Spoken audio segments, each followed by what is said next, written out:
and welcome to another edition of our complete set review of Magic 2015. I'm Evan Irwin. I'm Brad Nelson. All day, and we're all day, every day, except maybe on Fridays. Every other Friday. That's how it works. Yes. A Cursed Spirit is our first black card we're going to talk about from 2015. Is the artist formerly known as Blade Tusk Boar. It's when black gets the red card, and the red card gets the black card, and it's like, it's this 4-mana 3/2 guy with evasion, but we don't give it flying. We give it this really cool type of evasion.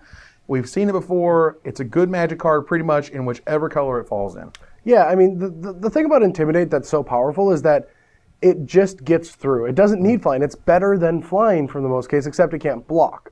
So it's a weird shadow type effect. Yeah, and it makes things like the Bronze Sable actually playable and stuff like that. I mean, it provides a unique dynamic, because if this was just flying, it wouldn't be as interesting. Yeah, and it's just guaranteed damage. So the stats aren't that great, but you have to think of it as on turn 5, 6, 7, and 8, I'm probably getting 3 damage at. And this is usually a lot of weird board styles. This is how you win. You just keep attacking with this one guy, and you just get in. So, like, if you're in these colors, you always play these effects, even if you have too many 4-drops. And these will probably be played over a lot of the other ones if you have to make some cuts. Yeah, absolutely. The ones with evasion should be preferable, as it were. So, again, fine limited card. You'll play it in almost all of your black decks. It's hard to argue that you're not going to play it because of its evasion and the power to the mana ratio. Up next, we have Black Cat. I like kitty cats. I like kitty cats too. Normally, I like the ones that you actually get to play with. Oh, come on. This is not the worst thing ever. It's not it is not the worst thing ever. It's pretty close to the worst thing ever. It's So you're saying it's not the worst? It's not the worst. Playability, ladies and gentlemen. So, yeah, this is just, I mean, Black Cat it's a really cool card. I like the fact that they discard a card at random. That's neat. Before this card was printed a couple years ago, I believe it was even an Innistrad, wasn't it? Yep. Where, like, that was just this huge taboo thing that Wizards had totally moved away from. No more discarding at random. That's a super huge feel bad, blah, blah, blah. And now they're like, it's kitty cat. Yeah, I mean, if your opponent has to, like, make you lose this card, or you have to have the ability to sacrifice it to trade 1-for-1 with them at a random, and you invested 2 mana, they're fine with it. It's no Hymn to Tura. No. And at best, it's sort of pseudo unblockable while they have a good card left in their hand, and then they finally go like, all right, I'll play my dude, and then I'll block your thing, and then nothing happens. And anyone that played Innistrad block, I can't think of a single story where anyone's like, I would have won this game, except my opponent had a Black Cat. No, that never happens. No, except that one guy in the comments will talk about it. Oh, yeah. In length. Dude, I drafted like 5 Black Cats. They had no chance. Yeah, I played Garrick and fought it, and then I had to discard my other Garrick. Yeah, card's bad. All right. Bloodhost, however, is fantastic. Possibly one of the best, if not the best, black limited card that exists in the set. It's super powerful. Like, not only are you able to pump it, but you're able to gain life off it as well. Like, when this thing becomes a 5/5 that you gain 4 life off of, and you chewed up a few tokens, like, it's great. And the art is great. Like, the art, the flavor, just the card, it all works. Yeah, no, it's a pretty good card. I think, having to sacrifice the creatures without the old damage on the stack, I know that was years and years ago. Sure. It loses a little bit of power. Well, of course it does, because you can't basically cheat. Well, yes. You know how that felt, too. Yeah, but nowadays in Standard, like, you need all your resources. So, like, right. He pretty much gets the ability to be unblockable, or when he's on defense with a couple mana open, it's really hard to attack in. Correct. But for the most part, I think it's fine. You think this card's insane? I think this card's really good, like seriously good. It's because it's not only just the counter, it's the life too. So not only can you make this guy bigger and put yourself forward in the race, you can catch up to the race to where they can't kind of tempo you out with flyers or whatever. That is true, and then you just like force through a lot of damage in the late game. Yeah, this guy gets to be a 6/6, then like a 7/7, and he keeps gaining you life every time he does that. So you can kind of sort of just feed your dudes into this guy, feed your tokens into this guy, and he's able to almost take it over by himself. Like, he's not the greatest thing of all time. I'm just saying, like, he's really crazy good, and you're going to want to play him in every black deck you have in limited. I will be honest. Cards that start with blood usually are up on top of my list. Like artists? Like artists. Like artists. All right. Formerly known as a Cursed Spirit. Well, here's a Carrion Crow that is formerly known as a Windrake, but that's okay. This is a black Windrake. It doesn't matter that it enters the battlefield tapped. It's a black Windrake. You play it every time in limited. It's terrific. This card's really powerful. Like, it it breaks the mold of cards. Like Windrake has just been known for being a white and a blue card, and now it's a black card. And yes, the coming into play tapped will end up costing you a couple games when you have to chump block with the creature in your hand. It'll matter some very small percentage Yes, of the time. but on curve, in your opening hand, this is perfect. You just play it. You're not going to block with it ever anyway. Yep. And it's no different than if it was like, printed in Time Spiral and it had like, when you play this card, suspend it, and then it comes back, with suspend 1 or whatever. It doesn't matter. The fact that it's kind of like removed from the game, it's not about that. It's about the fact that black just got a Windrake. That's a big deal. That is, and it should have a downside. Yep, and it does. So, high five. Caustic Tar. Now, this guy was from Odyssey. It was. And the old art was so much cooler. The old art was neater. They had like a guy just doing this, like all like stuff all over him, and it's like yeah, and which is cool. But the way you put your mind around this one is that it's a 6-mana 3/3 that is unblockable and almost untargetable / unkillable. 7 mana 3/3. 7 mana 3/3. With haste. 7 mana gives you haste. There you go. See, that's how we talk about the cards. It's how you kind of figure out why this card is good and is not sort of overcosted or is bad or whatever. Like, this card actually will end games for you because it ends all stalls, no problem. And late game is a big winner. And no one really knows the speed of the format quite yet. But if you are able to slow down your opponent, which I feel there are tools to do that, for sure. whether it's walls and life gain and whatever, Caustic Tar is a legitimate finisher. Yeah, every color needs something to do that, and like they're not going to give the black decks like a bunch of pump. They're going to give it removal, but that's premium removal. Like everyone's taking it really early. Right. So an effect like this is going to be good for the black decks needing to finish the games.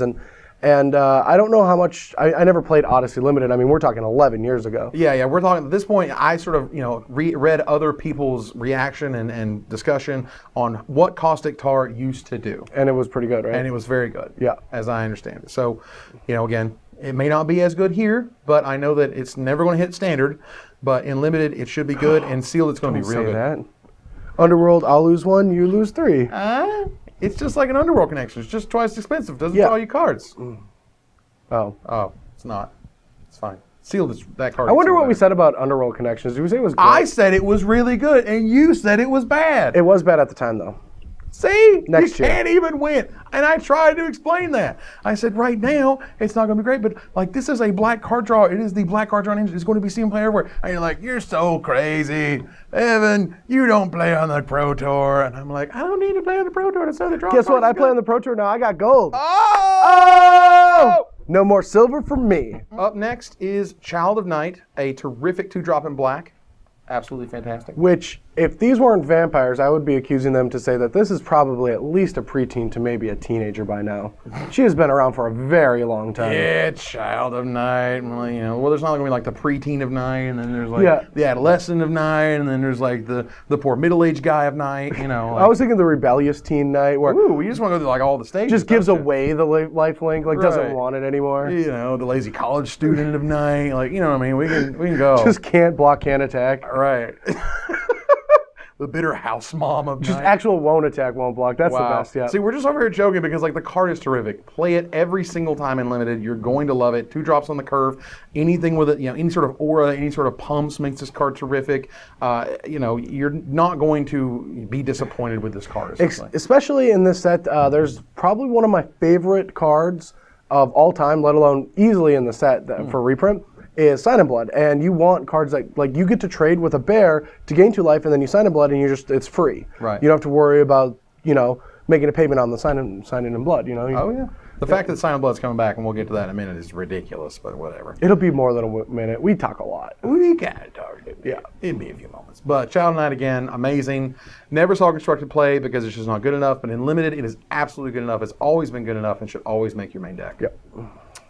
Covenant of Blood is a fine removal spell. It's a little expensive, but when Convoke gets involved, all of a sudden, whatever you've paired with your black deck makes this a way more affordable. Yeah, you have to look at this card completely different. We've had cards like this before. What was it? The Land Cycler from a while back was 7 mana, deal 4 to a player only, and gain 4. Correct. And that was Abnis. I want to know what it's called. It was from like World Wake or something. I don't know what you're talking about. It was from Shards Block. Yeah. No, Old Shardwalker on there. Yeah. Yeah, it was the Cyclers. It doesn't matter. It doesn't point matter is, the name. There was a 7 mana deal 4, gain 4 of just a player, or land cycle for a swamp cycling or whatever. But it ended games a lot, and this card is going to do the same, along with killing creatures. The board's going to stall out, 4 damage to them, 4 to you is an 8 life point swing, usually going to keep them from killing you, and can just burn them out pretty easily. And the cool thing about it is, like, you can Convoke one turn and then attack them the next. Right. When you're just trying to get those last points through. Yeah, exactly. Or, you're able to, have your guy run into their monster and then tap all the rest of your dudes and then finish it off, and you gain 4 life and kind of puts you back in the race. The flexibility of this spell is not to be underestimated. It's not like premium removal. It's not Doomblade-ish or whatever.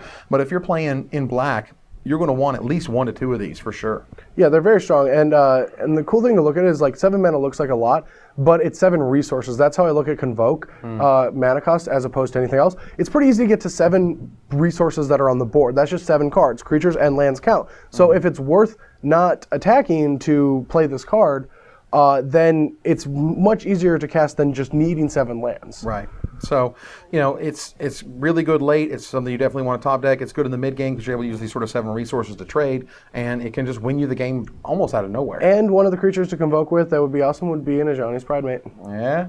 So it can get bigger and then blah, blah, blah. Well, ideally, you don't use the Pridemate, use everything else, and then it gets the bonus and then you attack. That's true. Yeah, that's the sweetness right there. Now, Crippling Blight. Now, this is a card that I know when it first showed up, I think it was in Innistrad Block. Something like Dark Ascension, something like that? It was in the set that Jace was in. I'm pretty sure. Okay. Which Jace? Wasn't it in the first came out with Jace Architect of Thought? That's Return of Ravnica. Is that not the set that this was out? I'm not sure. We're not going to do this anymore, I promise. Anyway, so Crippling Blight came out, and everyone was like, yeah, whatever, limited fodder crap, you're never going to see it ever. And then, like, the black aggro decks began playing it. Oh, well, yeah, that was the weekend where it came out. So we all played... Thragtusk couldn't block all of a sudden, and that was like a huge thing. When the green-black zombie decks start coming, we start seeing people playing Crippling Blight, and we were all just like, wow, that's so good. I know, everyone's mind was blown, and everyone was like, that's genius. So... in a world full of, Prelucrinoses and Arbor Colossus and all this other stuff, I can see Mono Black Aggro wanting a card like this, stopping some huge wall or stopping a Wall of Essence or whatever it is that people want to play, stopping a Nyx Fleece Ram from being able to block their stuff. Now, it's not quite Tom Ross's super efficiency, but... I think the big reason that this card was a thing was because you wanted to be able to, A, kill, like, very... vital creatures that are in the format, but B, you want it to hit creatures that removal normally doesn't, like Thragtusk. If Lala Troll becomes a thing, that's great. If there's bestow blockers, like you want to use this, like where decks want to block. Right. But unless that's a thing, like putting on a Pelucranos is fine, but they can still fight, so they still get utility. They can still monstrous it, which is kind of rough. I mean, the same thing goes for Arbor Colossus. We'll wait till Doomblade's gone, and then we'll reassess this card. We'll see. All I'm saying is it's really interesting to me that this is not just a good limited card, because it is good and limited. This is a card you're able to finish, creatures off with. It's a card you're able to stop their huge bomb from blocking you when you're on the aggressive. There's ways for this card to work, but for me, it's really interesting that it even works in Constructed. Oh, and it will see Constructed play next year because a lot of the premium removal is going to be gone, or the cheap removal for the black decks, and we still have a lot of the black aggressive cards staying around post-rotation. Yeah, a lot of them are the ones with Bestow that they kind of pushed and whatever. So it's, you probably haven't seen the last of Crippling Blight, but it might take a little while for it to return. Yeah. Played in your limited decks, though, you will enjoy it. Now, Cruel Sadist is a very special card. It says 1 black, have your opponent discard a removal spell. Why is that? This thing is going to die. You can't let this thing live. This card is ridiculous. Is it? Yes. This card is ridiculous. Is it? Why? It will own the board by itself. Really? Like, are you kidding me? This is like this is what you want to do on turn 1 in your black decks every single time in limited. Sealed, booster draft, whatever. This card has to be dealt with. You can't leave it alone. I love it. It's amazing. Just give me this card every time. It's ridiculous. This card is really good, man. I'm going to agree with you because I don't want to be cruel. Oh. You don't want to be the sadist? No. Don't do that? No, don't want to do that. So are you telling me it's bad? No, but I don't think it's that insane. I think it's pretty bad. Like okay, so what is that? What was pretty bad? What was that one creature? It was from Avacyn Block Rise. that assassin, the 1-drop. Yeah. Now that is a one that must levels up. kill. Every time has to die or you lose the game. This guy, you have to pay a bunch of life to put a bunch of counters on it, and then so flyers can get around it. Okay. And you're losing life to that. Plus, then you have to pay 3 and remove all of that progress just to remove do some damage of to a them. creature. I feel like if that secondary ability gained life equal to X, that would make a lot more sense. Well, it's a it's a human. Never mind. I thought it should have just been a vampire, and you pay the life to get the counters, but then you kill the thing with those counters and gain the life back. I guess it would have made it a little bit more thematic if it was a vampire. Or you didn't have to pay Don't the get me mana, wrong, but just the life. You're just trying to squeeze more value out of a card that's giving you an insane amount of value. I don't think paying life to put counters on a guy at the cost of black and tap is that much value. We will see. You might be right here. I can't wait. We're going to be in the finals of the pre-release tomorrow night, and it's going to be playing Cruel Sadist on turn 1, and Brad's going to be like, that card is so bad, kill it. And I'm what did I say? So what's actually going to happen is Evan's going to make some kind of small play mistake. I'm going to exploit it, and then you're going to be like, bro, you got lucky again. You're so good. I can't believe it. Yeah, all right, fine.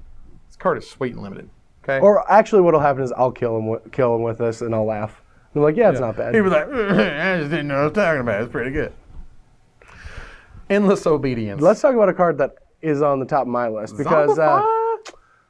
I can get behind some cards with value, like Umbero Rights. Yeah. I've always been the Zombify kind of person. Okay. And this card's sweet, mostly because it's not just your graveyard. That's right. It's And any it's graveyard. been a long time. Reanimate, Animate Dead. These effects were huge, and they still see Legacy play. Granted, this will not see Legacy play. No, but it's too expensive. But the ability to hit both graveyards is huge. It's pretty hot. That allows all of your removal to be that much better. It allows you to sort of rely on 1 to 2 copies even of this, so you can get the most value out of your removal. Like, please play your bomb so I can kill it. You know, like, and the best has to be when you catch them sort of shields down and you get their soul. Like, you get their soul before they can exile it. Come on. Yeah. That would be really cool. Don't deny it.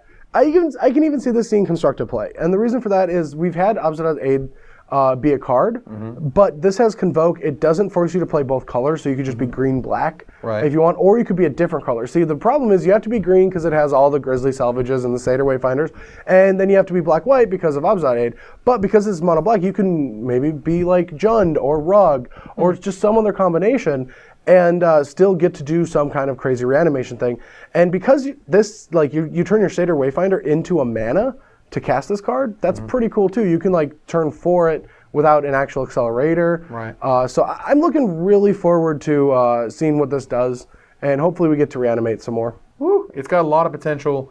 It's really good and limited. Again, whatever their best thing that you killed is, or you traded for, you traded 3 for 1 for their blah blah blah. Well, whatever, but I'm getting it. So that's what makes it worth it. So the card is super good, and we'll see about constructed possibilities. Yep. Speaking of super good, there's also super bad. What are you talking about, Evan? Would you please explain to me why this magic card is not good? Oh, okay. Well, it has to rely on a certain thing happening that may not happen ever, or may not happen in a way that actually gives you counters and doesn't actually just kill the guy you put this thing on, and the lifelink might not ever matter either. Thank you for that tutorial. We should totally just do a 1950s educational. That'd be so good. All right, Brad. Well, in this card, let's jump into it. All right. It's like, shing, and there's blood all over my mouth. Well, today, he's got an eternal thirst. It's fine. This is a card that kind of looks good, but it requires this thing to happen that might not always happen, and it's a lot of conditionality. And when you have so many conditions that need to be met, and you hope that the lifelink matters, and you hope you have a creature that you can put it on where the lifelink matters and it's not going to get killed as a result. And then once you put this on something and you attack, they're not going to block, because at that point they're going to give you value. You give the opponent the choice to give you a bonus. And when that happens, you rarely, if ever, come out ahead. Yeah, I mean, gaining lifelink, I think this card is a little bit better than that. It's a little bit better. Not awful.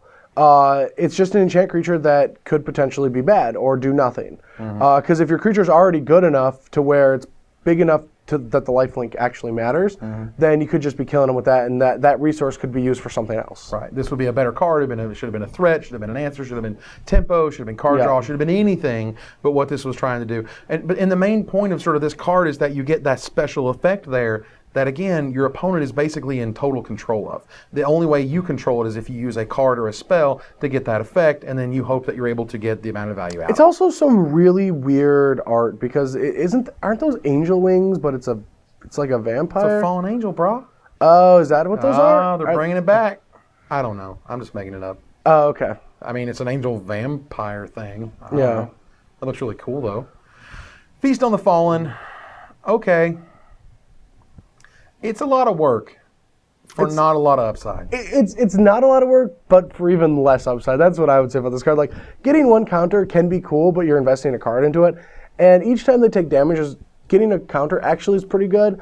I see this going well in certain decks. I don't know where, but this probably actually is a good card. It's probably better than I'm thinking it is. I mean, you know, there's ways that you can make it really efficient. You know, of course, when you have evasion, you have some sort of, you know, direct damage, like, you know, you can ping them, you can throw spells at them. There's not a pinger. There's not a tap, deal 1 damage in this set, but there are, there's the 1 red mana goblin that deals the damage when it enters the battlefield to you and to something else. There's the enchantment that you can sacrifice it to deal that. There's the rare enchantment that you can tap the creature to deal damage There's to just a snowball effect of your creatures keep getting bigger, therefore there's a better chance of them getting dealt damage. If this is on the curve, it could be really good. But the other half is you spend how much mana for, you know, what might end up being like 1, maybe 2 +1/+1 counters over a certain period of time. Actually, now that I think about it, I think this card's very good. For the reason that Blood Crazed Neonate was a magic card in Innistrad block. It was a 2/1 for 2 that was forced to attack, but whenever it dealt damage to a player, it got a +1/+1 counter. Now this card gets to be played second main phase. If they don't play a 2-drop and you have a 2-drop into this, you just get to hit them, play this, then it gets a counter, and then next turn they have to have a 3/3 or it gets another counter. So it can actually, I think this card's actually busted now that I think about it. Welkin turn into this is just game over. Welkin turn into this is insane. Yeah, no, even if 2/2, if your 2/2 doesn't get blocked, there's no 3/3s they can play on turn 3 to block it. So then they can play a creature, then on turn 4 they have to play another creature, then double block it to hope it dies, and then this card's actually pretty insane. Okay, it's very, very great. We talked it out, we figured it out. All right, so we have 5. That's what we do here. What we do is we have preconceptions and we have these notions, and then we talk about our ideas. And then we have thiefs, and then we draw the That's right. I mean, so many beasts. It's probably really good and limited, but again, it kind of needs to hit the It could be a curve. do nothing though too. But it could just, it could be like, you know, you draw it late in like a standstill position, it does nothing. Like, it does nothing. But Wizards also puts a lot of things into each color in each set to allow people to break through those stalemates. So this is a card where it's good there. Fester Gloom is really sweet. You're going to blow a lot of people out with this, and, you know, depending on how many X1s your opponent's playing, it could be really good, but just shrinking all of their 2/2s to 1/1s and you still have 2/2s, like, that's a powerful thing. You know, shrinking all of their 2/2 flyers or whatever, and you have 2/2 flyers, like that, again, is a very powerful The white version of this sees Legacy play, by the way. There's just a white version of this, 2 colors white, non-white creatures get -1/-1 to kill True Name. This does kill True Name. Now, I'm not saying it's going to see play, because a lot of black cards actually kill True Name. I mean, Council's Judgment is what kills True Name. That is true. I forgot about that card. That's right. I played that card at the last Invitational and never drew it. Not once. I have still never cast that card. I don't know what it's like. I played it in a tournament. Still have no clue. Yeah, all right. Well, obviously you don't want to play this into, you know, a board that was going to hurt yourself, but you never should do that. And as long as you sort of... You never can do that because you're black and non-black. Well, I mean, what I'm saying... I know. You know.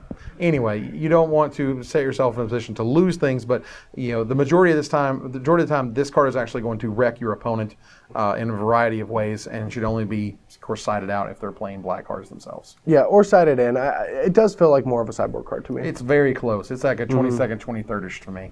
Yeah, it depends on how much combat you think you're going to do. Correct. Now, this is an automatic main deck every time. Don't think about it. Just include all of them. I don't care if you have 3 of them. Yeah. That's where you're showing people off. You see, I got 3 of these. This is awesome. And this seems weird, but this card makes me think that this format is going to be faster. Now, when Murder came out, you know, you thought that the format was going to be fast because it was 3. Right. You would think it'd slow down at 5, but that's not really how it works. If the removal's fast, the format slows down, and if the removal's slow, the format speeds up. Aha. So I think that this is an indicator that it's going to be all about getting onto the board. If like the premium removal that just kills anything is 5 more. Right. So That's a lot. Yeah, it is a lot of mana. So it's not like you have to do stuff in the early turns Right. before you can't just be like, I'm a control deck. I'm just going to play a bunch of removal and wait till turn 5. Yeah. But yeah, so I mean, there's not a lot to say in terms of like constructive viability. No, why? 5 mana, like absolutely all-star unlimited. Why? Because it is the premier black removal spell of the entire set at this point. So make sure you just don't forget to play them. Yeah. They're great. He's Grave back. Digger. He's awesome. This card, just like what Flesh to Dust. Sorry, weird name. Just like Flesh to Dust, Gravedigger is almost. It's hard to have too many Gravediggers. It's hard to not get value out of Gravediggers. The double Gravedigger thing is a thing. It's going to happen where you can less chain them frequently. together. They Since are he's uncommon now. That's okay. That's Why? good because he's busted. Right. The reason he's uncommon is because he's incredibly good. Allows you to trade your creatures, allows you to trade up, trade down, blah, blah, blah, and say, oh, yeah, whatever. I play my Gravedigger and just get him back. Yep. So he basically draws you a card, but it's a really good card that you've already known has shown you value in the game. Yep. So, gotta love Gravedigger, and as usual, poor Gravedigger can't make Constructed to save his life. In Garrick's Wake is 9 mana. That's like a million. That is close to a million. Seriously, you're going to get this in your opening hand, and you're going to lose with this in your hand when you die. You're going to be like, but I had the Plague Wind. It's right here. And you're going to have 8 mana, I promise. Yeah. Every time, you're going to be like, and the land's going to be on top. The land will be on top. And you will hate life and everything attached to it because you're like, but I've got the bomb rare. I've got the huge sweeper. Can someone explain why black now just has all the super ridiculous expensive spells? Like there's 3 now that cost 9, 9, and 10 in this format. Jeez. There's the Liliana's Realm or Realm of Liliana or whatever it is. There's Worst Spheres. There's Worst Spheres, and now there's In Garrick's Wake. Oh there's my just God. so many super expensive cards. Now, granted, I think that In Garrick's Wake is very good. It's a huge, crazy effect. Yes, but it's not good. It's 1 million mana, guys. I know how good this looks. Even in sealed, you're just like, oh my God, I can't believe I got it, blah, blah, blah. Like, this is sale. You're gambling that you're going to get an incredible amount of mana and be able to not be dead by then.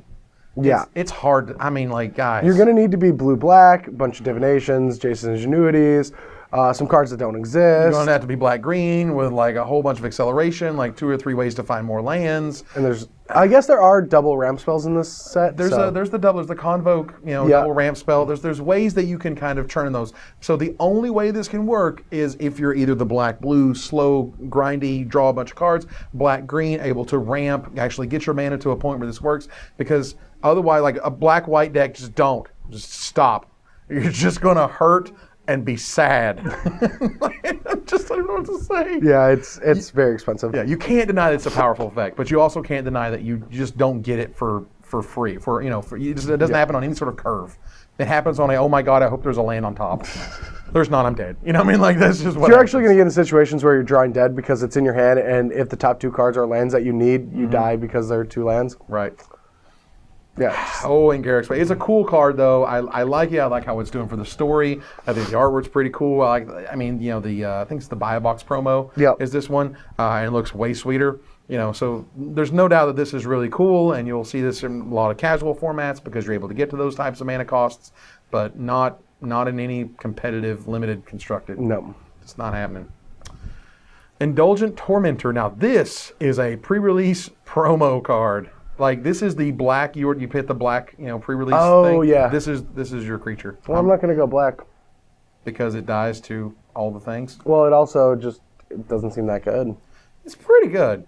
It's fine. It's a 5 mana 5/3 what flyer. were the white and blue ones? Now I'm just curious. I don't really care that people are watching us right now. I'm just curious. Oh, thank you. Well, now I can't remember because I'm on. I can't remember. I don't remember. You're live. Thank you. There's a camera right there. I know, thousands of people, so on and so forth. Indulgent Tormentor, however, being a 5 mana 5/3 flyer, they can't tap it, like Desecration Demon or whatever. They have basically a bad choice and a bad choice. Either this thing's going to be an 8/3 because they wanted to pay some life, or you're going to be able to get a creature out of them, or you're going to be able to draw a card. Yeah, These are all 3 good options for you. It is a fixed. What's the 5/4 demon that you drew cards? I know which one you're talking about. I can't remember. Yeah. Anyway. I understand what you're saying. It's the fixed version. it gets worse because it can trade with like a 3-drop, stuff like that. You know, it can trade with the Geist of the Moors, the white flyer. You know, so you have your awesome bomb rare trading with their uncommon 3/1 guy.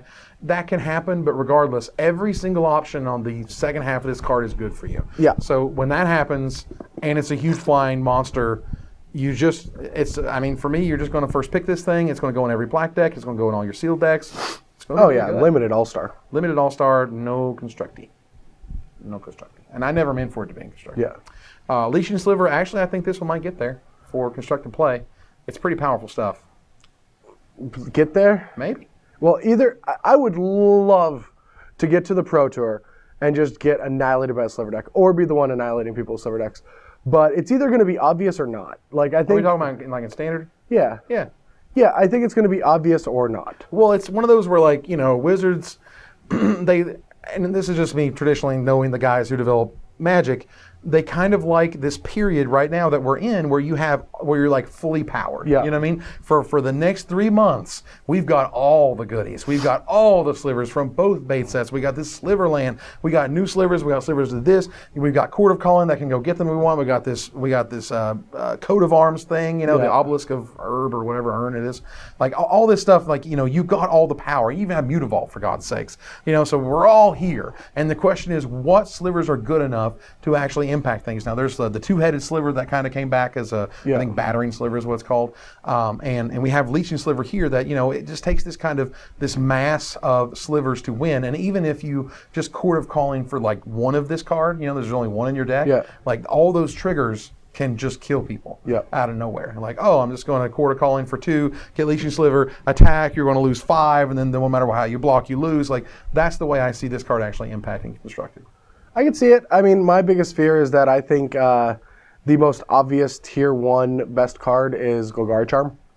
Golgari Charm just seems busted right now. Golgari Charm is really good. It seems so good. It's going to be really great for, again, these next 3 months of fully poweredness. Well, what's fully powered? Slivers. What's fully powered? The enchantment, you know, like driven decks or whatever at this point. So, you know, that card is certainly situated well. In terms of limited, it seems fine. It seems fine. I mean, well, I wouldn't play it. Like, it's just a 1/1, and the reason you don't play 1/1s for 1 are because they're 1/1s, and that's kind of the same thing for this. And like, I mean, it's technically like a 2/1. I feel like if you ever hit the land late, you're gonna just want a sliver or 2 in your deck so you can like actually turn it on. Right. And you can have other slivers. I mean, again, this guy is not just sort of in a vacuum by himself. He can work with his other kind. Yeah, but there's only like 5 of them in the set. There's 6. If somebody wins in limited with a sliver deck in this set, I would hats off to you.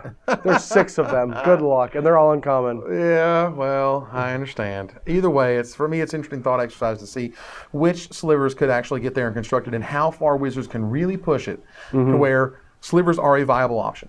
Well, yeah, they don't have much more time. I think these 6 are here just for this summer. Yeah, just to see what happens. Like, you know, let's power them up and let's give them some cool options and go. You know? All right, we'll see. Liliana Vess. Oh, Liliana coming back. I'm a big fan. Obviously not as good as Liliana the Veiled, since it was the second best Planeswalker of all time. No, I would call that as Elspeth. Night Errant is the second best Planeswalker of all time. That is ludicrous. What? Liliana is not only a staple in Legacy, but in Modern, and Elspeth is not played in either. That doesn't mean that objectively, whatever. You know what? I'm glad it's not Dark Realms. Let's just put it that way. Yes, Dark Realms was bad. God, I hated Liliana Dark Vess won me so many games back in Lorwyn block. I just had Jace Liliana control decks. And you can do it. Like, and you probably will see some play, maybe some sideboard play. You know, I don't know about main deck. Sometimes, you know, it depends on the format and sort of how the format's going, whether she ever enters the main deck. Now, in limited, she's amazing. Just you have to protect her obviously a little bit, but that's okay. Limited is all about like random dorks. It's pretty easy to protect a Planeswalker in limited. Correct. And then, you know, once you play her and then you go find a card, your best card obviously, and put it on top, it's then even more difficult at that point for them to take care of her, because at that point you went and found exactly what you needed, whether it's the bomb card or the bomb removal. Or just ticking up. It's just like, even if like Liliana dies in 2 turns, they wasted so many resources to kill her, and you got to take 2 cards out of their hand. Exactly, because the ultimate is bazonkers.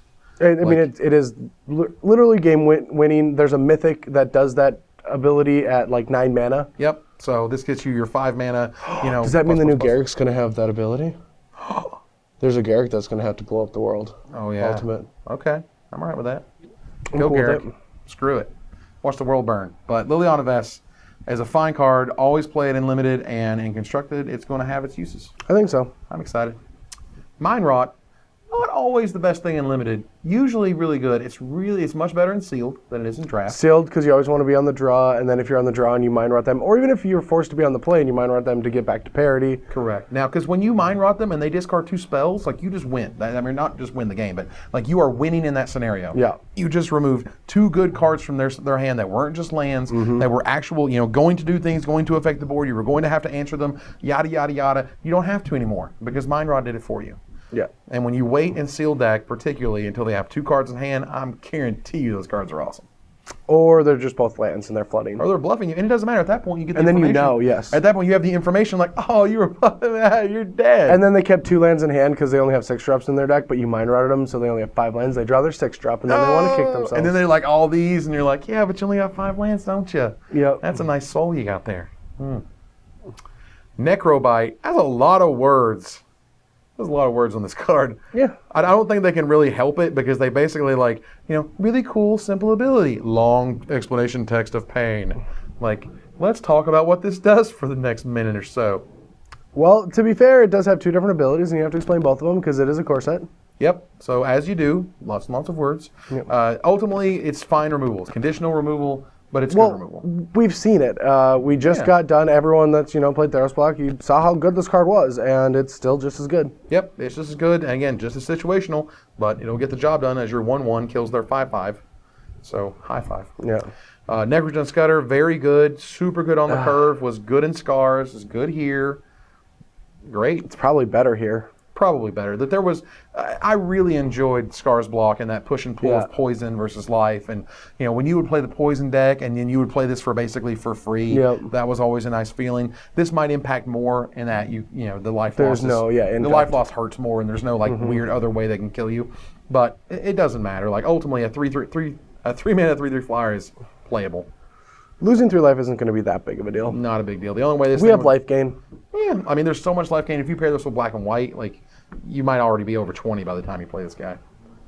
Necromancer's Assistant. Now we talked about this earlier. Yep. I love this because this is a thing. If new players out there, you guys, your deck is random. Now I'm serious. Your deck is 100% random. Now maybe you stacked it a little bit, but not in this set and not in limited. Yeah, there ain't no scrying up at her. So the mill 3, like if anything, may be a bonus. If anything, it might fuel your Zombify.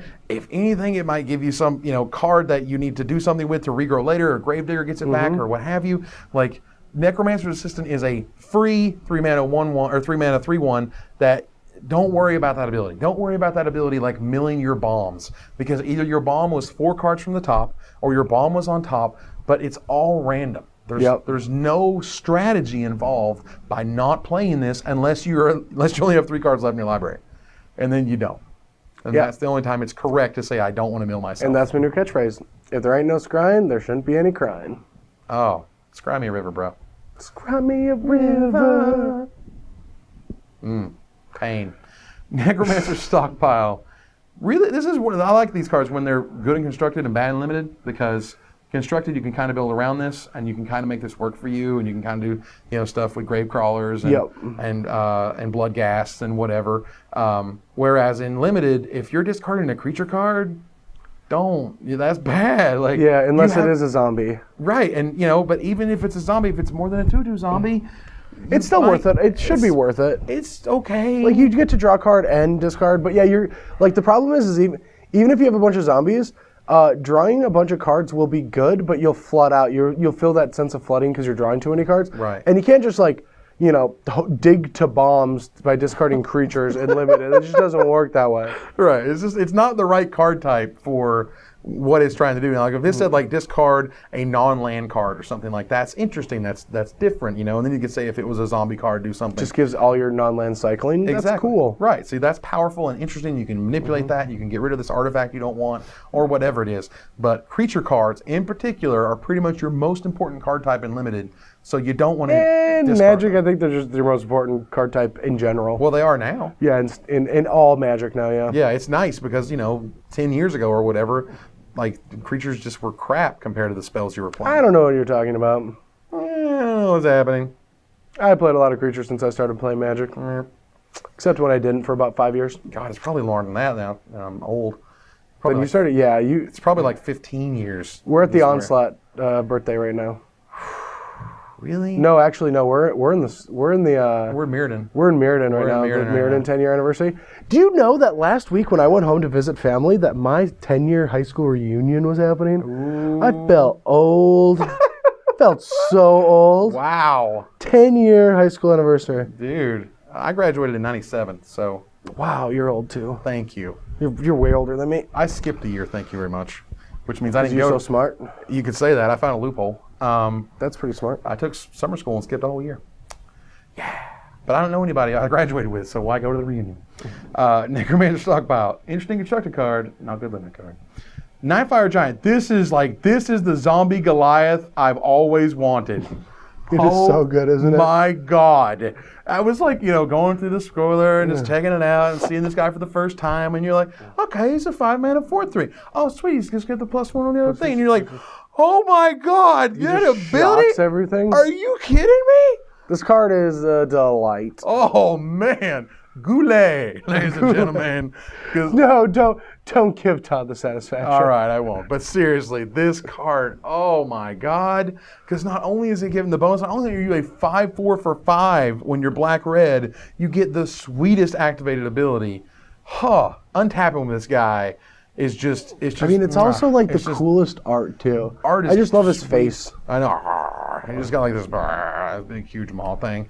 It's so good. I mean, geez. Again, when you're black, when you're just like plain black, like it's a fine card. It's still a 5-mana 4/3, which is good. But like, man, when you play with mountains, this is you play the Evolving Wilds to get your 1 mountain because, jeez. So I'm going to go long-winded here, and it's probably not going to have any payoff. Oh, here we go. But when I saw this art, I thought of this one movie that I seen. It was about like a bunch of Americans going into Hitler territory, and Hitler regime made a bunch of mutants out of soldiers. I don't remember what it's called. Why did you bring it up? Because it looks just like one of the guys in there. Who cares? Somebody will know what I'm talking about. Oh God, we're moving on. Ob Nixilis Unshackled. For God's sake, could it not have been cheaper? Like just a little. You know what? You can take the loses 10 life down a little bit, which is hilarious, by the way. It's just like, I want this to hit legacy. I want to punish those people who put loading screens into my game. Because fetch lands are also known as loading screens because you gotta Wizards did it to us. We're forced to play it. No, that's what I'm saying. But this is, this is the antithesis. This is the answer to those who like to play fetch lands. So do not hate the player, hate the game. that's what I'm hating is the fetch lands in the game. So like, if this was just, if this guy was like 2 mana, 2/2, and they lost 5 life, I want to Aether Vial this in response to a fetch land. I need this in my life. We have that. We have Leonid Arbiter that screws up fetch lands. Okay. We have. It's not enough. This guy. How is that not enough? This guy we is have enough. Aven Mind Sensor. Which is fine and see some play.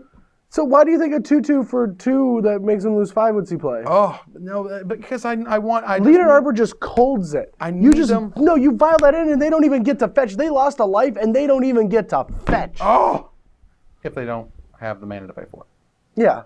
But if they do, you're just a bad card. Yeah, but if they have the mana, they're just gonna kill your 2/2 and then laugh at you while they go search up their cool blue card Look, stuff. I just can't Aether Vial in Ob Nixilis in Legacy. I just can't. It just doesn't work. It doesn't make any sense. It's not going to happen. And at that point, who's cracking fetch lands anyway? So I want this card to crush the people who like fetch lands. I feel like that's the coolest aspect of this card is that whenever an opponent searches his or her library, they sack a dude and lose 10. Like what a kick in the junk. I can't wait until somebody activates Birthing Pod, and then you're like, ooh, I'm going to Court of Call and do this. And then they're like, in response to your trigger, kill you. Because I'm playing Birthing Pod in my deck's awesome. Lame. You know what's going to happen. I want this guy. Like, God, could they just give him Flash, man? Come on. Give him Flash. Give Ob Nixilis Unshackled Flash. Feels good. Can this just be a rare that sometimes comes up but doesn't, oppress many strategies? Right. No, you could just get some kind of just a little oppressive. Just a little.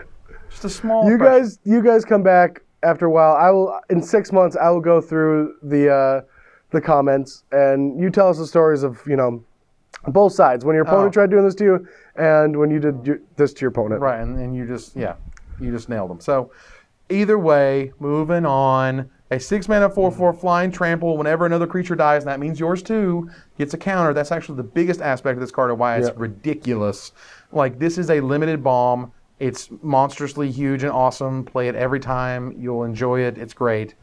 I just want to punish the people who like to make my games last longer. I would like to rewind one quick second. Shuffle an SCG Live for 3 hours. What? The one that I would like to see this flash in against is Green Sun's Youth, because that's lethal. Because they have to shuffle twice. Oh, because they got to shuffle. Oh! Yeah. You see what I'm saying? See, that would be cool if it just like That's actual, why I like this if it 20s them. Oh, it's so good. It's not even a May. They have to do it. Oh, God, I love it. Anyway, so yeah, huge limited bomb. It's not going to see anything inconstructive, but I want it to. Dang it. Paragon of Open Graves. There's your 4-mana 2/2s with your anthems on your black creatures. And the Death Touch. Mm-hmm. Death Touch is sweet. That ability is sweet. For 3 mana. The other one's just a 1. Right. They're 3. You kind of got to pay for it. That's a really powerful. I feel like they all just, you're paying for it by being an anthem creature and being swamp based and. Yeah. I mean, black just doesn't get this stuff. So, like, all of this is just like upside on upside on upside, like high five. Yep. So, I mean, it's hard to argue this is bad and limited in any way. It's only, like, really bad if you're playing, like, almost next to 0 black creatures, so you can't use his second ability, and his first ability doesn't really impact the board or whatever. But if you're anywhere close to parity, like, he's solid stuff. Yeah, very good creature. One of the better Paragons, in my opinion. Yep. No constructed play. Rot Feaster Maggot. Really, Wizards? Like, I'm ready for, like, poop-eating, frothy discharge guy. Like, what is happening? Why are you doing this to us? Like, it's just right. There's Brain Maggot. There's Rot Feaster Maggot. There's, there's, like, Maggot Pustules. I mean, like, come on. What maggots are in this year? Oh, here we go with the Maggot.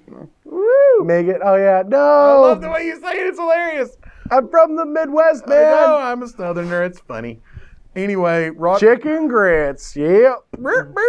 Yeah, y'all like these magic cards over here? Hey, yeah. You don't go to Waffle House? All right, so I think that Rot Feaster Maggot. There you go. Maggot is a sweet card, and gaining a big chunk of life is huge. It really is. Yeah. Like these Thraben Purebloods or whatever, are very good, and a Thraben Purebloods with upside is very good. Shuhei Nakamura won a Grand Prix on the back of the 5-mana 3/5. He just wins that. He's just too good with 3/5s. Yeah, that man's just too good in general. That's why he's in the Hall of Fame. But Rot Feaster Maggot is a fine Magic card. It'll fit on your curve. Don't run a whole bunch of them. This is the type of card you don't want to glut up your 5-drops. Like you want Flesh to Dust to glut up your 5-drop. You don't want the Rot Feaster Maggot. That name is gross. I mean, it's great flavor text though. 5-mana 4/3 common flyer is really good. But at the cost of a lot of life. Worth it. Worth it. It's worth it, guys. Unless you're at 2, then it's not worth it. It's worth it. Pay 2 life die. Yep. Shadowcloak Vampire is very, very good. It's where you want to be. Paying 2 life to hit them for 4 is totally worth it. Paying 2 life to kill their 2/2 flyer or whatever is worth it. They're never going to do that. Yeah, they can never attack, yeah. Well, they're going to see it coming and yada yada. Well, the other thing is if you're getting attacked by a 2/2 flyer, you either take 2 or pay 2. Well, so if you get attacked by a 2/2 flyer and you can pay and block. Well, here's the thing: you can pay and block, but they're almost guaranteed to have a trick at that point, which is the funny part. Or if you pay 2 and block and they don't have a trick, and you just they were just trying to next level you, and you just leveled them. Or they wanted you to pay the 2 life, right? They just needed the 2 damage. It's possible, but Magic's complex. Magic has decisions. Good luck making all of them correctly. I haven't yet. A decision you will make correctly is to draft this early. Always play this in your seal deck, and you will love it. It's not going to hit standard, but it doesn't need to be a great limited card. I think it's close, but I think it's a little bit worse than that. It's 5 mana. There's a lot of 5s in black. That's really good. Go on. Go on. Oh, it's my favorite card. Yep. All right, so last year around this time, I played a lot of mono black splash green. After I got sick of all the Aristocrat decks, I was just playing Mutilate, Sign and Bloods, Thrag Tusks, the whole shebang. Okay. And a lot of those cards are gone now, which kind of is sad. But mono black is very good right now. Sign and Blood is amazing. And we've seen a lot of Thoughtseize into pack rat draws, but Thoughtseize into Pack Rat isn't that good on the draw, but you know what is? Thoughtseizes into Sign in Blood. Ah. Granted, you're starting at 16 life, but we do have life gain. Like I think Whip's going to come back in Standard, and to help mitigate the Sign in Bloods and the Thoughtseizes. You have Urborg. We'll get to that later today. Urborg's so sweet. But that allows you to you can go Urborg, Thoughtseize, Mutavault, Sign in Blood. And I mean it. Sign in Blood is a powerful card. The first video that I did with the new cards, I played against Todd, and I was playing a deck with Sign in Bloods.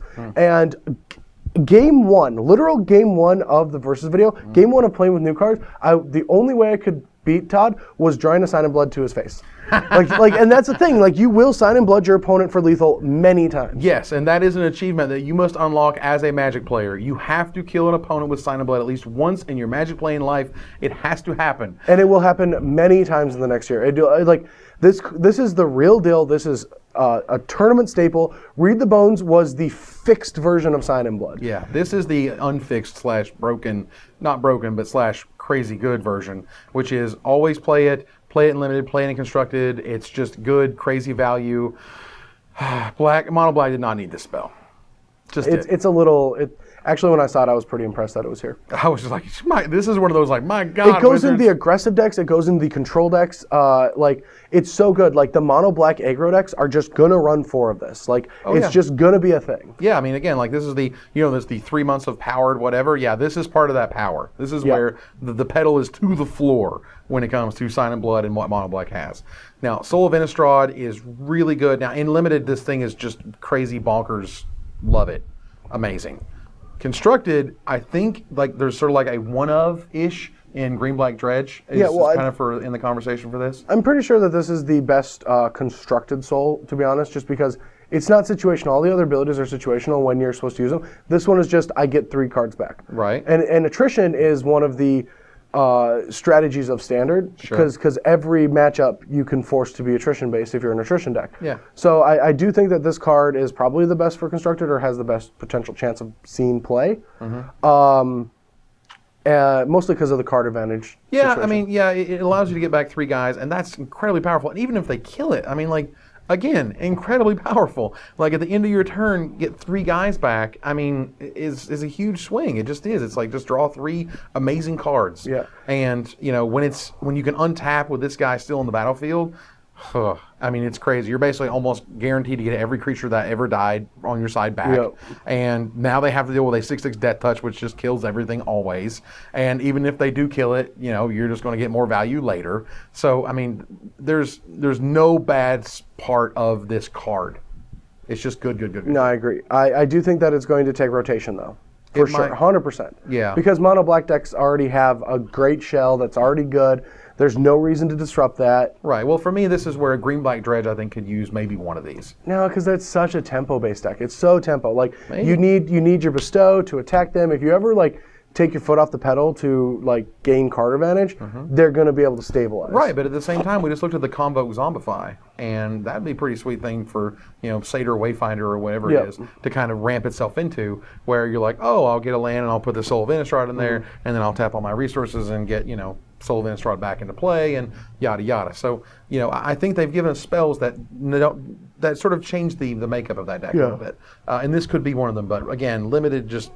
Bonkers All-Star. All the souls are incredibly good and limited. Yep. Even the green one. Well, I mean, that's the runt of the litter. We'll get to him. Yeah, we'll get to the runt. He's such the runt of the litter. I know. He wants to be good, but mono green has too much acceleration. Stab Wound is awesome. It is the Return to Ravnica. It was common in Return to Ravnica. They bumped it to uncommon for good reason. This card is amazing. This card ends games by itself. And it sucks. Oh, it's good. So bad when you lose to this card. Your opponent just has this stupid little grin on his face being like, take 2. During your upkeep, take 2. And you're just like, yeah, I guess draw your card. You're like, nope, can't get rid of it. Because they're like, I'll play a 2/3. And you're like, well, I'll play a Stab Wound on it. And you're like, no. Because at that point, it does nothing. They don't have to block, or you don't have to block when it attacks you. They can't really do anything with it. They have to have some sack outlet or whatever. They got to use something to kill it. It's crazy. And they normally don't. So what happens is the Stab Wound just bleeds them right out. And it happens. And I thought it was a mistake when they printed it, and they reprinted it, and I was just like... Oh, it's not a mistake. Oh, the feel good is there. Oh, the deliciousness, you can taste it. Super crazy good and limited. Never going to impact constructed, just not high enough of an impact. No. But for limited, this thing puts a clock on the board. It shuts down any X3 that they have, any 2/3 in particular. And it still just kills a smaller creature if you need to kill a creature. If you just absolutely need to, like a Cruel Sadist. Yep. Because that card's going to be really good. It's not. Okay. But this card is awesome, and you should always play it. Draft plenty of them if you see them. Oh my God. Very first pickable. It is hard to overrate Stab Wound. Once you play with it, you're like, my God, that thing did like 8 damage this game. And you're like, see? Yeah, you just put your opponent on the clock no matter what. All right. Stain the Mind, the other half. The BBD card is just like, isn't that not? I'm so jealous. Like, Jace Architect of Thought is David McDarby. Uh-huh. And now BBD's got a card. What is my card, Wizards? What's What's mine? my card? What's happening to me? I mean, that's kind of you too. Just ball people. Oh, Yeah. all people. No, actually, no. Doesn't that not look like BBD? Look, I'm ready for the other half of this card called Taint the Aether. If we're going to stain the mind, Taint the we Aether. might as well get all tainted. Yeah, I mean, Stain the Mind is just... it's a card name. It's a card name. It factually has a name, and it is a card. Don't ever play this in limited, okay? Seriously, not once, not ever. Don't. I do feel like I should talk to Cedric about, I'm going to write an article about when you should stain the mind and when you shouldn't. Because I do feel like Are you talking about limited? No, constructed, like Okay. cranial extractions and the thought hemorrhages and all that. Oh, yeah. I do feel like they're the most overused sideboard card of all time. Well, for God's sakes, they're not even like used much anymore at all. I mean, you've got Slaughter Games right now, Well, but because which they've saw had 0 so, play. Well, that's not true. I mean, maybe a little in block, right? Like No, the block it saw tour? some standard play. I guess. Like I during mean, the big blue-white I kind of... top 8 at a GP with him. Oh, okay, all right. Ephro Slaughter Games me in a tournament where I beat him and top 8 too. Woo! Brush your shoulders off, son. No, it saw a lot of play against Sphinx's Revelation. Sure, and I'm not over the saying that course of this 2 years. effect is worthless by any means. It is worthless and limited, don't do it. But in Constructed is where this card is really interesting, and this is sort of the cheapest cranial extraction they've ever made, where you can kind of run this out on turn 3 or whatever, or even earlier, depending on how you accelerate. So that to me is neat.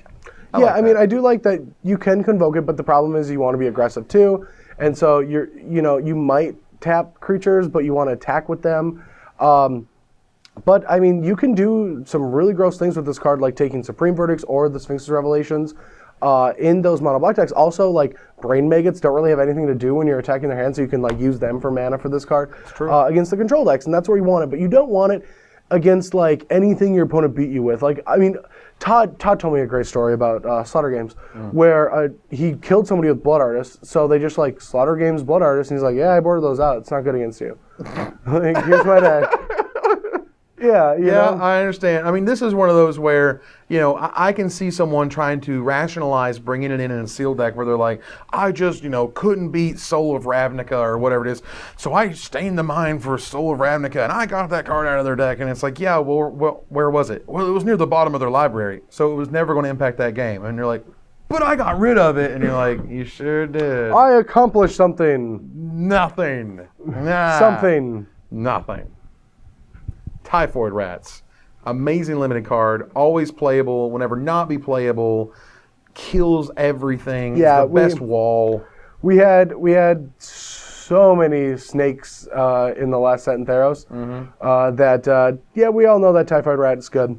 Yeah, it's really good. It's a good creature, play it every time. It's a great card to have in a Sign and Blood deck because it's able to trade early for 1 mana and draw a bunch of cards. Yeah, or when you draw it later, but it just trades early. Your opponents don't like trading with it, so you get to like Sign and Blood and gain life and build a board presence. You don't want to play it in a hyper-aggressive deck, though. These are not cards you want in hyper-aggressive decks. This is the kind of card you want in a blue-black deck. Yeah, this is not an aggro card. I mean, it can be in an aggro deck. Don't get me wrong. It's not like it's unplayable in aggro. It's just not an aggro card. Like if you're looking at like a Child of Night versus a Typhoid Rats, take the Child of Night if you're aggressive. Take the Typhoid Rats if you're trying to be more controlling or trying to attack on different fronts. But if you're trying to hit on the ground with creatures, you don't want Typhoid Rats in your deck. Exactly. But if you got them particularly in sealed, man, the card is just an all-star.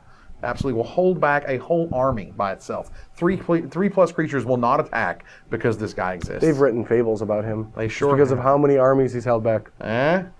Ulcerate is great. Ulcerate needs to, like, if Courser of Crufix didn't have 4 toughness, this card would be a constructed all-star. But as such, I think it is almost unplayable in Theros Standard. I mean, it's unplayable for the fact that you just have Bile-Blight.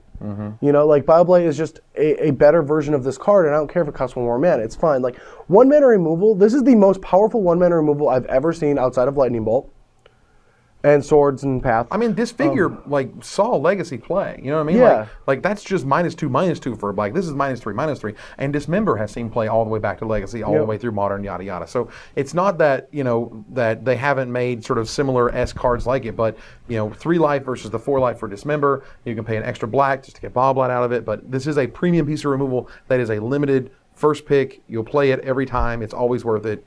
The end. Losing 3 life sucks though. It sucks, but it's still worth it. It is kind of worth it. You know it's worth it. I mean, I'm not going to play like 4 of these. Unlimited? No. Why? Because it's not guaranteed removal, and I lose life when I cast it. So? Because that's a lot of life, bro. Are you the aggro deck or what? What? I don't know what deck I am. I want to be the deck that has a bunch of -3/-3s in it. Okay. I can gain life. There's plenty of life gain in this set. What if you're playing I'll just gain it later. I gain it whatever. It's sweet. Interest rates. I'll just pay it back later. Whatever. Credit cards. All right, so what you're saying is Ulcerate is a credit card. Go on. Yes. And it's cheap, it's fun, it's great, but 4 turns later you might be paying, and you don't even know it. Oh. You might even forget, and Right. you don't even write down on your sheet. I know. And then you forget to pay it later, and then all of a sudden your opponent attacks you, and you're like, I'll take it, I'll go to 1, and they're like, no. Right. No, you're in the red.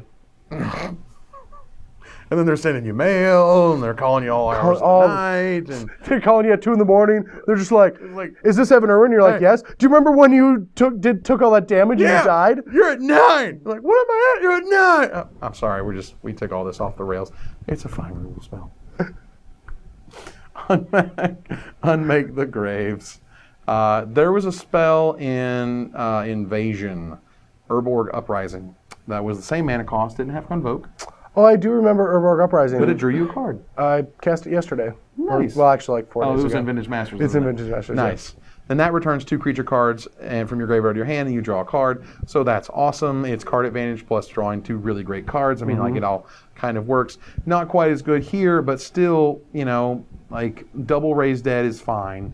It's worth it. I mean, even with Convoke is an interesting ability in the set, and I don't know how, like, at what stage of the game you're going to want to Convoke as opposed to paying mana. But there's going to be games where you just need to put a creature from your graveyard into play and to change the game, and you can just tap all of your creatures to do so. Right. Like maybe a flyer to block his 1 flyer, and it's his only creature to win the game. Like there will be situations where you will tap a bunch of creatures to get back a creature from your graveyard and cast it, and it was correct. I am super, super happy that Convoke is in other colors. Yeah. It's not just a green-white mechanic anymore from Ravnica. Like now everything has it. So that makes it so much more interesting. Now you can have this Zombify, and you can have this double Raise Dead, and in red we're going to get this amazing 4 damage removal spell. It's just ridiculous. So like, it's really cool to me. I think these cards are really sweet. This isn't a card, like it is common, so don't run a bunch of them, don't draft a bunch of them. Yeah. But like as a one of or whatever, still worth it, even whether it's sort of control or aggro, because getting back 2 creatures is still good. And being able to be in that situation where you say,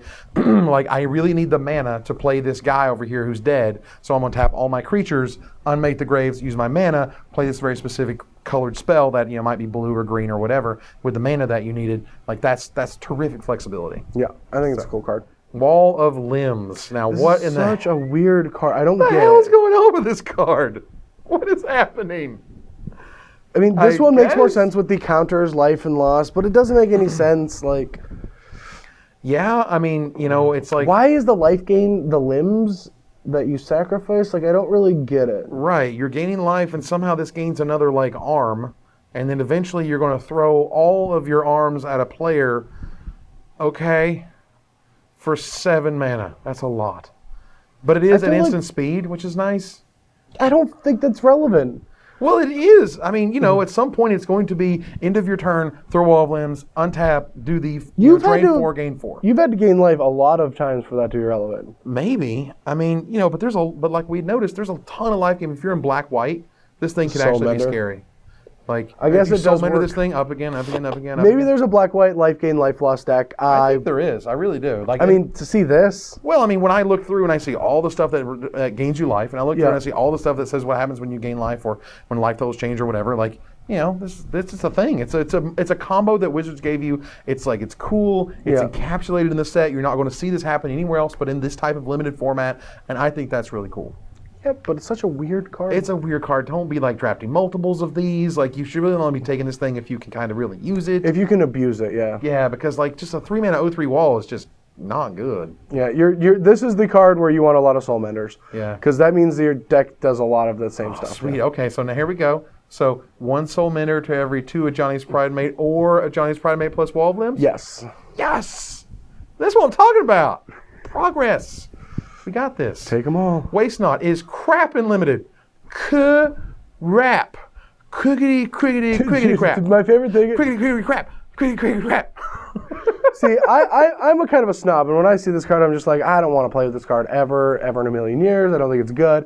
But I do love that this is the first card that was ever said designed by the Magic community. Oh, the magic. I do like that. I do like that the card just says that. Right, we did this.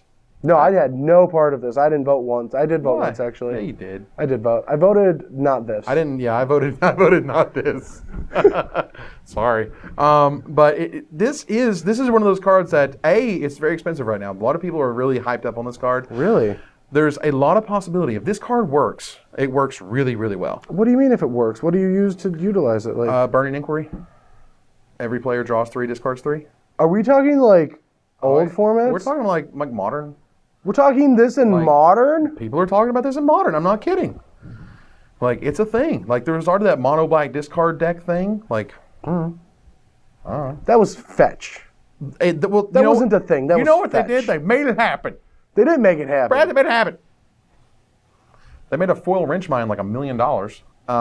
Why do Magic players hate counterspells Right? but love discard? I don't understand it. It's a feeling. Because it's a feeling. Because emotions.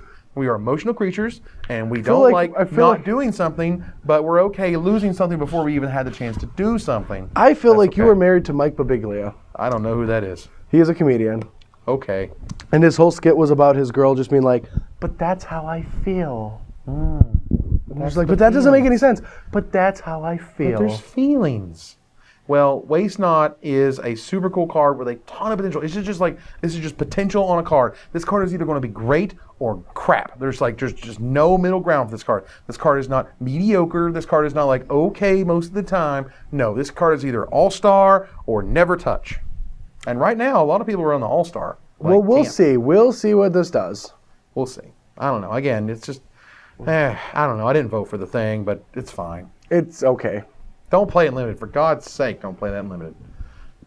It's a frog. You know what you put on this guy? When your opponent plays the frog, you stab wound it. This is your stab wound target. No, this is your turn to frog target. Frog. Oh, because then you can turn It just shrinks. Yeah. Boop, boop, boop, boop. Because it's witch's familiar frog into a froggy frog. Ladies and gentlemen, Brad Nelson. Brad Nelson, everybody. Only some people will get that. Okay, great. That's a good comedian, right? Only having some people get Exactly. it. Yeah. There's a 3-mana 2/3 here. If it's on your curve and you need a dude. And your opponent has a lot of bears, and you have a frog, man. I don't know. Wizards, you're weird these days. Keep it weird, buddy. We love it You're when a you're frog. weird. This card is awesome. Who is Rob Pardo, and what does he do, and why does he not work for Wizards? Can he work for Wizards? Can you just start making Magic cards for us, Rob? Please.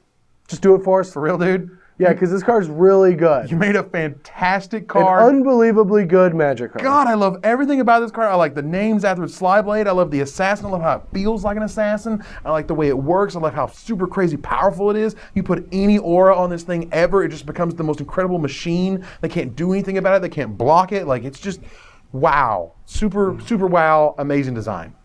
This card is unbelievable. It's so good. For God's sakes, play it in limited every chance. Draft every one of them. Put everything on them.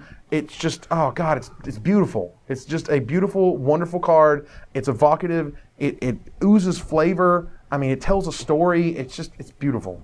I love it. I can't not love this card more. It's not going to do anything in constructed most likely, but hexproof, you never know. Yeah, with hexproof it could do something. There could be a black, green, white. I mean, it could just curve into Unflinching Courage or Gift of Orzhova. Right. I mean, again, at this point, I'm like, it's not constructed worthy. And I'm like, if you do anything to her, she's pretty much amazing. Like, just literally unstoppable craziness. Like, oh my God. I love this card. This card is beautiful. It's one of the best cards of the set just for the flavor and the story, and I agree. Like, whoever Rob, I should have Googled him before this, but I didn't. I forgot. Whoever you are, you designed an amazing Magic card, and hats off to you. You're brilliant, and we love you, and that's amazing. Zoff Shade is great in limited. It's better in sealed because you want to get to a late game state where you have a big mana sink, which is fine. But you know, like when you need a shade, and I mean, it's kind of fitting on your curve or whatever. Like, it has been getting hot out, so most of us need shades. Oh. Well, my future's so bright. Oh, deal with it. All right, so 4 mana 2/2s aren't all that exciting in draft. You can sometimes be in a better position to have a 2-drop or a 3-drop that would be better on your curve than this guy, because it's just you're not going to get to the point where you automatically have 6 mana. Whereas in sealed, it's often you're going to be able to both play him and pump him twice in the same turn. And as a 6/6, he's pretty sweet. Yeah, I think even if you had to pay 6 mana. Card's very good. Yep. Ornithopter, baby. I don't know why you're here, but I guess we will open you. Why not? Welcome to Common. It's not even uncommon anymore. Nope. It's now like, we get to open lots of them. Oh, great. It's an O2. I mean, if you have a plethora of equipment, don't play this card. Thank you. I was just like, where are you going? Unless you actually open I just wanted to Obelisk. step right up to him to make it like, you know, that like horrible, and what then are you doing? Yeah, right.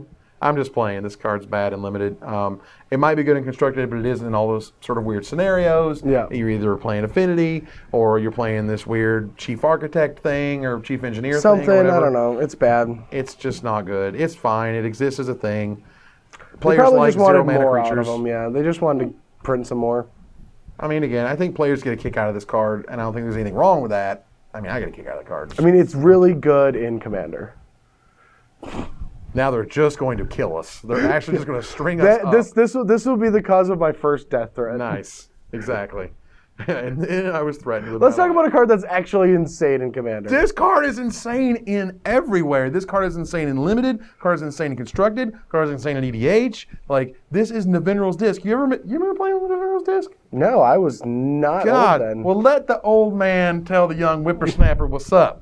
Because the Navinral's Disc was awesome. Now, those formats were a little bit slower, but needless to say, if nothing else, this is an incredible sideboard card for constructed. And in limited, it's amazing. It's just bonkersly sweet. You're saying it was a little slow. I was like, yeah, I remember the last tournament I played in. My last constructed tournament. One of my last games, I died before I hit 4 mana. Right, exactly. So that, this was a long time ago in a galaxy far, far away, and the Navinral's Disc also cost 1 to activate and not 5. But this one does exile permanents, so it can get rid of things like souls or Well, whatever. also Disc was a little busted.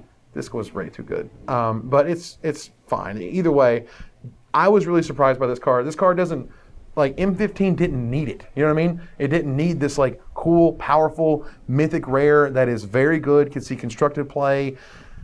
It's just sweet. I like it a lot.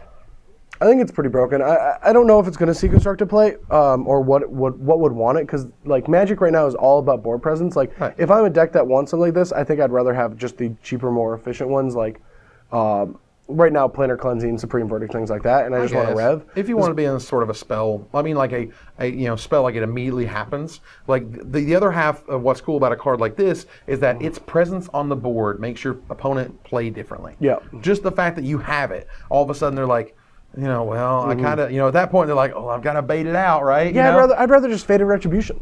Well, no, because that card doesn't see any play, and I mean, we thought we're like, well, maybe you can, get there because it's so powerful. It's not good enough. This card, when you're playing against an aggro deck, when you play Perilous Vault and say go, and they're like, like their Voice of Resurgence is not going to give them a token, and all of a sudden they're in this position of, do I do this or do I go this far? Do I play this guy? Do I bestow this thing because it's going to get exiled too? Yeah. Like, there's a lot of You might be right. Maybe this card's way better than I thought. I mean, to me, the power in this card is that it is a presence. And because it's a presence, they can go, okay, fine, I'll put like 3 creatures on the board and attack. And then you go, okay, like removal spell for one of them, take a couple damage, untap, do some things, go. And then they're in the same position. The position of how far do I extend to let them get Perilous Vault off the table. And then once they finally do, and you finally pop the vault, and you play another one, you're in the same position. Like you're in this very commanding presence. Yeah, no, you're right. Maybe this card we'll see play. I'm really excited about this card. I think, again, it's the power of Venerable's Disc was that exact scenario that I was talking about, and it's the same power in Perilous Vault. It's just, a little bit more mana or whatever to activate, but it exiles, which is important, and it's just a colorless sweeper/removal. Well, it costs more, but also you could do it in one turn once the game goes real long too. Correct. Where that's a big one. Where Disc, no matter how much mana you had, you couldn't do it in the same turn. Correct. So again, I like this card a whole lot. It's really sweet. Phyrexian Revoker, I'm glad it's back. Yeah, this card is a very good Magic card. It didn't see a lot of constructed play, but there weren't as many activated abilities. It saw its fair share. It saw enough, but not like a ton. crazy amount. And now I think like this is the prime time for it. Like you get to name a lot of very important cards, like a lot of Planeswalkers, Elspeth. It's like deals with Elspeth. It's that's new Sliverland and shut that thing. Nope, it's a non-land card. Yep. It gets me every time. Yeah, it got me back in the day too. Yeah, usually just Planeswalkers are what this is going to name. Yeah. But I was thinking like the mono black decks don't have good 2-drops, and they don't really care if they throw them away anyway. So this might be like a good 2-drop for the mono black decks just to fight Planeswalkers. Right, and you know what I like to name? That card. Because if I'm an aggro deck and I'm over here trying to, I have to extend or whatever, like when you put Phyrexian Revoker on the stack, that is what is going to make them pop the Perilous Vault. And I think that's really cool. And that's a great thing. And then you can name Elspeth Sun's Champion or whatever and go from there. The other cool thing about Phyrexian Revoker is it does kill Lifebane Zombie too. Hmm? Well, you mean like Intimidate. Yeah. Yes, like in decks that aren't black, it's like a card that a green-white deck can play that also blocks Lifebane Zombie. Correct, which is great. So in Limited, this is usually kind of like just a bear that maybe sometimes will hit one of their equipments or like, a Caustic Tar or something if you get really lucky. But that's okay because this is a constructed card made for constructed environments and gives, these aggro decks in particular an option to stop stupidly good Planeswalkers and stupidly good activated abilities. Profane Memento. Now that's a picture right there. That is a great picture, Wow. A terrible Magic card. Terrible Magic, and I don't care because the picture is beautiful. Like, it's really sweet. Whenever a creature card is put into an opponent's graveyard from anywhere. That means if he discards it from Mind Rot, or if it's using that Necromancer's whatever thing to make zombies and stuff. That's super neat, super interesting. I'm just a huge fan of the picture. I think the painting is amazing. Yeah, the art's awesome, the card's terrible, and I do believe that this might be insulting to some, but I bet that this card will be forgotten more than activated. It's such a weird card. Like, well, I mean, it's not even, what you mean forgotten as in... Like if they mill something and you forget. Like when a creature dies, you're like, gain a life. Right. But discarding and milling... Yeah, you're just going to no one's going to forget. And if anything, why are you playing this versus like almost snap anything else ever? Even Yahtzee. Even Yahtzee. Yeah. Yeah. This is bad. Some Hearthstone. Rogue's Gloves is very good. This card is really cool. Like it turns everything into a... Phidian? Into a Stealer of Secrets. Ooh, into a Stealer of Secrets. Let's do one that deals damage and draws What about cards. Stevie Magpie? Well, it doesn't. Well, we don't know. Maybe it's a Stevie Magpie if it flies. There you go. Well, Stealer of Secrets, Stevie Magpie, whatever. This is a very good equipment. If you have like anything evasive ever, it's great. If you have a 2-drop followed up with this and they don't play a creature at that point, then you're going to all of a sudden start drawing cards and they have to stop that. Or if you're able to play a flyer and then you play this, like all of a sudden they have to play a flyer so they can block that so you don't start drawing cards. This is a card that prompts your opponent to answer it, prompts your opponent to do things. And even though it's a card and sometimes won't do anything, it will do something for the fact that it's forcing your opponent to not want you to get that velocity, not start drawing cards and doing things. Correct. So they will play a little bit more defensive. even though they don't have to. Correct. So this is a sweet card. It's not something you're going to draft like super highly. It kind of goes in the middle picks for me. Yep. You know, like this is not like a first pick. Oh my god, I can't believe I got Rose Gloves. Like not good enough. Yeah. But like when you're like, oh, I'm the aggro deck. Like I want a Rose Glove. You're not really going to love it as much in sort of a control deck that's going to want to slow down the game and have walls and block a bunch of things so they get to their late game finishers. But when you're in the aggressive, and you want to keep that velocity and keep the card drawing up, this is your card. Yeah, if I have a lot of cards that tinker with my opponent's board, like tapping it or bouncing, this gets a lot better. And this is really, really good and sealed. It's hard to argue that you're not going to be at a point at some time or other where this is going to be a card that forces your opponent to do something they don't want to do. Because they're like, I just don't want you to draw a card. I'll trade, whatever. It's fine. Stab of the Death Magus. I actually saw constructed play. Never thought that would happen. I know, right? Wizards must have just been like, that is awesome. I know, right? This is like one of those, it's like that fake picture of that guy who bet $20 on the World Cup being 1-7 against Was that Brazil. a fake picture? Oh, yeah. And the guy wins $42,000 or that's that totally wasn't fake. real? I thought it would be real. I mean, I'm assuming that there's just possibilities of all things. I mean, I like to think there's possibilities of all things, but I also like to think that, there was some other clause that some guy was supposed to make a goal and it was supposed to beat them 7-1. Like it was, it's just a whole, like it was just kind of silly. But regardless, like this is one of those, pick the most random M15 card that's going to win a Grand Prix, and put money on it or whatever. Like that, this is the silly card that you would never expect. But anyway, Red White Burn could not beat this when combined with Mono Black Control. Yep. Thank you, Shuhei Nakamura, because you're amazing. And that's all we pretty much have to say about this card. Stay far, far away. If you're not like in the Hall of Fame and not like, like a Stone Master, who knows what kind of metagame call this is supposed to be? Like this guy who's been in like every GP top 8 ever for Standard. That's not true. I didn't make the last one.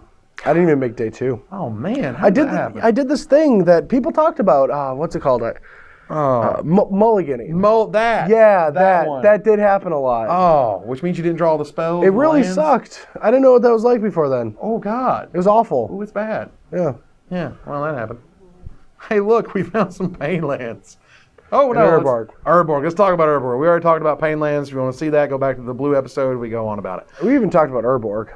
We talked about it a little bit, just in the fact that we wanted to go like Urborg, Mutavault, Sign of Blood, because living the dream, #.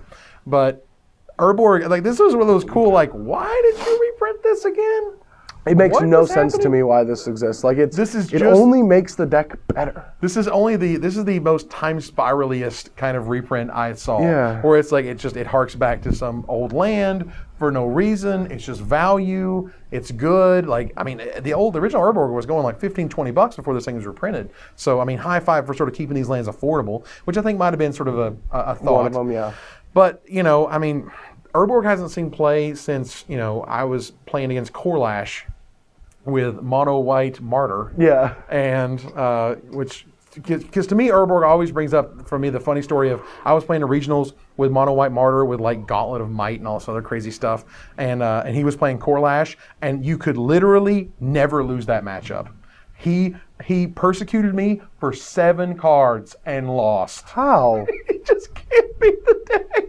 Like they're super slow. Like they just don't have enough threats. Like all your threats come back. You have Proclamation of Rebirth to get back your martyrs, and all of a sudden you start gaining life, and they can't stop you. Like it was a beautiful, amazing match, and that's all I got for Urborg because otherwise it's a brilliant land. It does great things. We haven't seen it see play since Dark Depths and Extended or whatever. What I'm looking forward to is when the mono black player has Urborg and just plays it to PQ with his Mutavault. Right. The mono blue player that's stumbling just has Island Mutavault but can't play the Night Veil, and then just plays Night Veil on turn 3. Oh. That's what's gonna feel good. Yep, that one's gonna bite him at that point. Because then the Urborg wasn't free anymore, like it's supposed to be.